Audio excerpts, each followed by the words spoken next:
140 करोड़ मानव संपदा के इस देश में करीब करोड़ों लोग 35 वर्ष की आयु से कम है और 2070 तक यदि कोई राष्ट्र सबसे अधिक युवा शक्ति वाला होगा तो वो भारत होगा। डिजिटल इंडिया जुलाई 2015 में हमारे माननीय प्रधानमंत्री जी ने इसकी शुरुआत की और उस वक्त भारत का ग्लोबल रैंक डेटा कंजम्पशन में 122 था। आज हम विश्व में पहले देश, पहले पावदान पर 1.8 बिलियन मोबाइल फोन्स हैं और 700 मिलियन से ज्यादा इंटरनेट यूजर हैं। अगर उसमें इंस्टीट्यूशनल को भी जोड़ दें तो 800 मिलियन के आसपास भारत में इंटरनेट यूजर है। इंटरनेट और फाइनेंशियल इंक्लूजन के जमाने में हमारी भारतीय स्वास्थ्य सेवाएं कहां खड़ी हैं, इसके ऊपर गहन विचार, विमर्श और कार्य की आवश्यकता है। इन सबको जो गांव से शहरों में आ रहे हैं या कस्बों को तेजी से शहर बना रहे हैं, भारत को उन्हें तेजी से सड़कें, बिजली, पानी, शिक्षा, आवास और अवसर देने, जिसके लिए हम सबको साथ मिलकर काम करना पड़ेगा और कड़ी मेहनत के लिए मानसिक और शारीरिक रूप से हमारा स्वस्थ होना, इस पूरी आबादी का स्वस्थ होना, इस इकोनॉमिक डेवलपमेंट की एक नेसेसिटी, इस आबादी को बॉर्डर के पार से आने वाली खतरों से, संभावनाओं से और दुर्भावनाओं से बचा कर रखना हमारी आज की इकोनॉमिक ही नहीं सामरिक दृष्टिकोण से महत्वपूर्ण कदम है। स्वास्थ्य के क्षेत्र में आने वाले समय में बड़े बुनियादी बदलाव देखे जा सकते हैं। इस क्षेत्र में ऐसे बड़े रिफॉर्म देखे जा सकते हैं जिसकी पिछले 70-75 सालों में आपने कभी कल्पना भी नहीं की।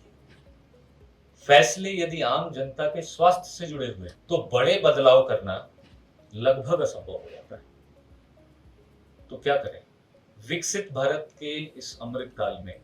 जहां हर क्षेत्र भारत को राष्ट्र स्तर पर विश्व शक्ति बनाने के लिए प्रयासरत है, स्वास्थ्य सेवा क्षेत्र में और स्वास्थ्य सेवा क्षेत्र को इसके हाल पर छोड़ दें।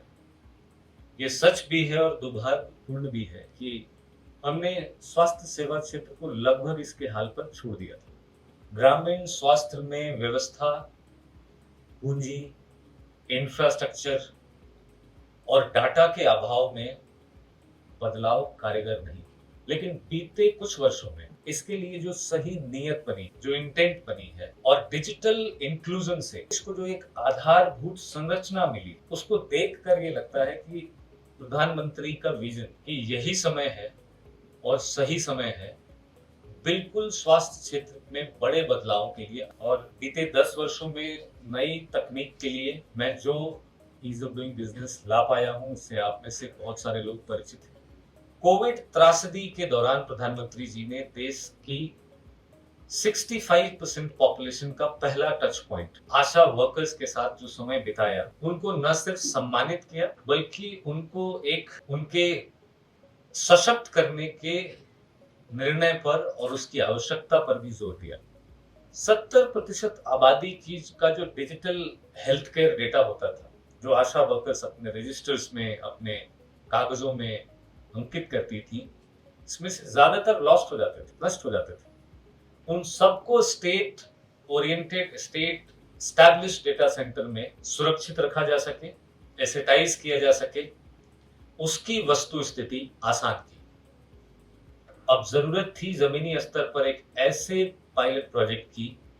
जो वास्तविक वस्तु स्थिति को सामाजिक और ग्रामीण परिवेश में तकनीकों के माध्यम से स्वास्थ्य सेवाओं की सुगमता, साम्यता और सुरक्षा को साकार कर सके,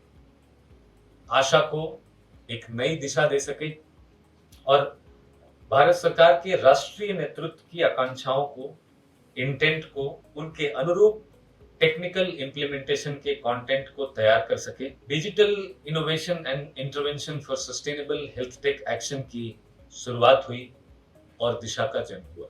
4 केंद्रीय संस्थाओं और 10 से ज्यादा केंद्रीय मंत्रालयों की परियोजनाओं को और राज्यों में अलग अलग चल रही योजनाओं को, स्वास्थ्य के विषयों को एक साथ जोड़कर दिशा के नॉलेज ग्रुप का प्रारूप तैयार किया, जिसे नीति आयोग के साथ उत्तर प्रदेश के बहराइच में, इससे पहले के पीएससी के तर्ज पर और महाराष्ट्र में फिर 9 अन्य राज्यों के पायलट के तौर पर किए जाने के लिए राजस्थान, गुजरात, महाराष्ट्र, उत्तराखंड, सिक्किम, उत्तर प्रदेश, मध्य प्रदेश, उड़ीसा और आसाम को चुना गया है। देश आज one nation one health one future की ओर तेजी से बढ़ रहा है, जिसमें एक साथ देश भर में लागू होने वाले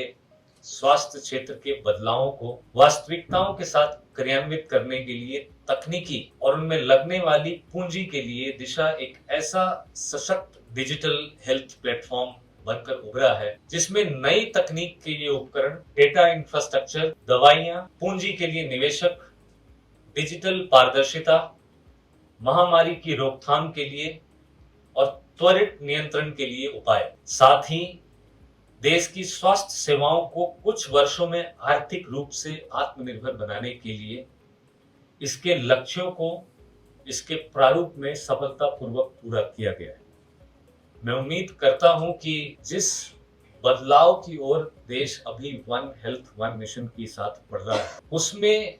ऐसे पायलट प्रोजेक्ट जो पॉलिसी ड्रिवन है, इन डेटा का जो स्टेट डेटा सेंटर में आज तक कभी एसेटाइज या सिक्योर नहीं किए गए, करीब 70% जनता और 70% आबादी का हेल्थ का बेसिक डेटा, इसका उपयोग न सिर्फ पॉपुलेशन हेल्थ मैनेजमेंट के लिए, रिसोर्स को अलोकेट और डिप्लॉय करने के लिए, बल्कि इसका उपयोग पॉलिसी में, नीति निर्धारण में, इस ट्रांसफॉर्मेशन को प्लान करने के लिए भी किया जा सकेगा और दिशा सशक्त रूप से न सिर्फ तकनीकी तौर पर बल्कि आर्थिक तौर पर भी इस प्रारूप को, इस ट्रांजिशन को आत्मनिर्भर बनाने के लिए